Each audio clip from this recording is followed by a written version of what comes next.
चलिए आज सीखते हैं कि नायरा कट कुर्ती की कटिंग कैसे की जाती है। तो हम पहले टॉप का पार्ट कट कर लेंगे।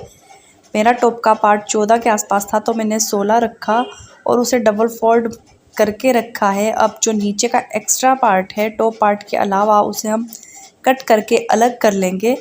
और जो ये हमने नाप के, आपका अगर 14 है तो आप 15-16 रख लीजिए कि एक्स्ट्रा पार्ट, क्योंकि बाद में फिर से कट हो जाएगा। अब हम कपड़े को 4 फोल्ड में रख लेंगे। नायरा कट कुर्ती का टॉप पार्ट कट करने के लिए देखिए मैंने कपड़े को 4 बार फोल्ड कर लिया है। ये इसकी लंबाई है और ये इसकी चौड़ाई है।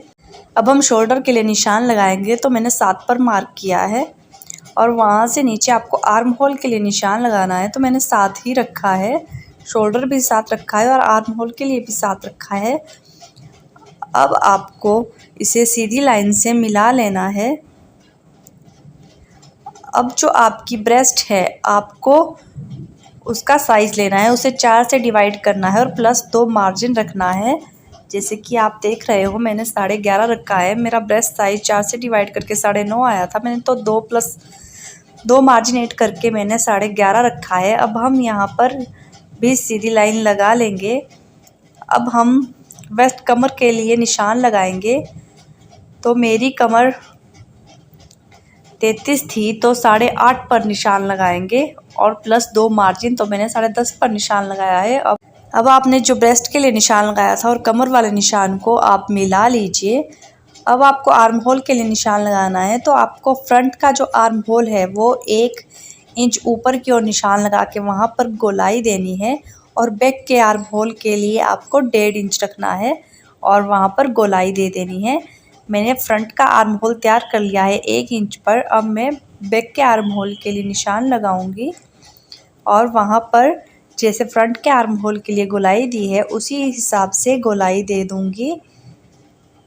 आपको बहुत अच्छे से ध्यान से लगाना है।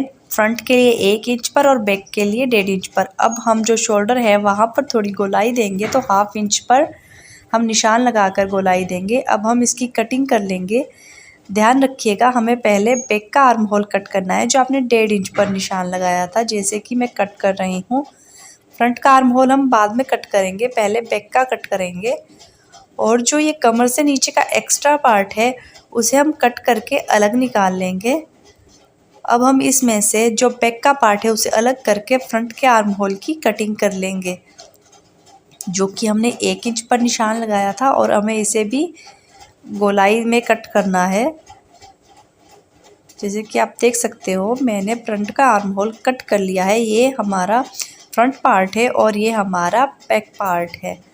चलिए अब नायरा कट कुर्ती के बॉटम पार्ट के लिए कटिंग करते हैं। मैंने कपड़े को डबल फोल्ड में रख लिया है। मैं आपको बता दूंगी कि मैंने आर्म्स पहले ही निकाल दी है। तो मेरी लंबाई जो थी मैंने उसमें मार्जिन को ऐड करके रखा है। तो आपकी जो भी लेंथ हो आप उसमें मार्जिन ऐड कीजिएगा और टॉप का पार्ट की जो मेज़रमेंट है उसे कट कर लीजिएगा। अब हम दोनों पार्ट को कट करके अलग अलग कर लेंगे।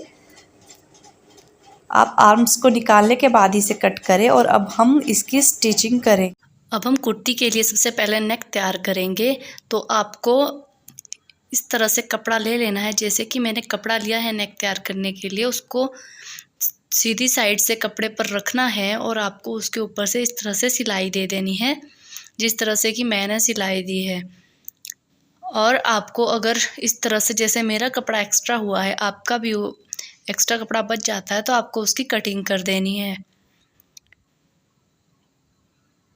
आपको कपड़े में जहाँ आपने सिलाई लगाई है वहाँ पर इस तरह से छोटे छोटे कट देने हैं, जैसे कि मैंने लगाया है, लेकिन आराम से अंदर सिलाई पर कट नहीं लगना चाहिए। अब आपको कपड़े को फोल्ड करके वहाँ पर सिलाई लगानी है।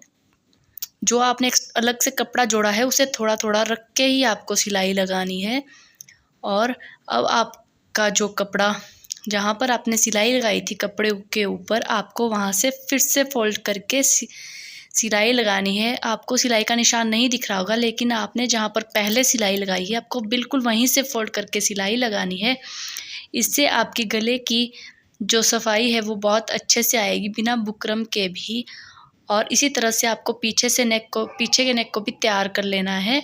कपड़ा लगा करके जैसे कि पहले का किया है। और इस तरह से दोनों के नेक तैयार हो चुके हैं बनकर। आपको अब इसके शोल्डर पर सिलाई लगानी है। शोल्डर पर सिलाई लग के तैयार हो गई है, आप देख सकते हो। अब हमें बॉटम पार्ट में 2-2 इंच दोनों साइड पर निशान लगा करके उन 2-2 इंच को छोड़ करके जो बाकी कपड़ा हमारे पास बच जाता है उस पर चुन्नट बनाने हैं। इस तरह से आपको अपने कमर के हिसाब से चुन्नट बनाने हैं ताकि आपका कपड़ा वहाँ पूरा आ जाए। तो मेरा बनकर तैयार हो गया है। अब आपको पीछे का पार्ट था उसमें भी इसी तरह से चुन्नट बना करके तैयार कर लेने हैं।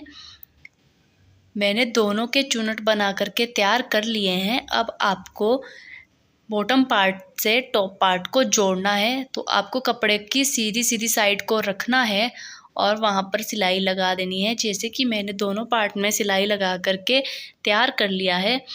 अब आपको शोल्डर से जितना भी आपको अपना चाक रखना है वहाँ पर निशान लगाना है। मैंने जितना मैं सूट का रखती हूँ नॉर्मल, मैंने उतना ही निशान लगाया है। तो आप अगर कम रखना चाहते हो, आपकी प्लाज़ो लंबी है, आपको कम चाक वाला पसंद है, तो आप उस हिसाब से निशान लगाइएगा। मैंने सूट के हिसाब से 21 ही निशान लगाया है। और आप वहाँ पर एक सीधी लाइन खींच लीजिएगा जैसे कि मैंने खींच ली है। अब आपको जो आपने कटिंग के टाइम पे टॉप पार्ट में 1-1 2-2 इंच मार्जिन रखा था, वहाँ पर आपको दोनों साइड में 1-1 इंच पर निशान लगा करके लाइन लगा लेनी है। और आपको इसके ऊपर से सिलाई लगानी है। लाइन लगाने से आपको सिलाई लगाने में आसानी होगी और आपकी फिटिंग एकदम सही से बनेगी। अब मैंने इन दोनों साइड में सिलाई लगा ली है। अब आपको जो त्रिपाई के लिए नीचे कपड़ा फोल्ड होता है उसे करना है, जैसे कि आप नॉर्मल सूट के लिए फ़ोल्ड करते हो, डबल फोल्ड, और आपको सिलाई लगा लेनी है। इस तरह से आपका नायरा कट बिल्कुल तैयार हो जाएगा।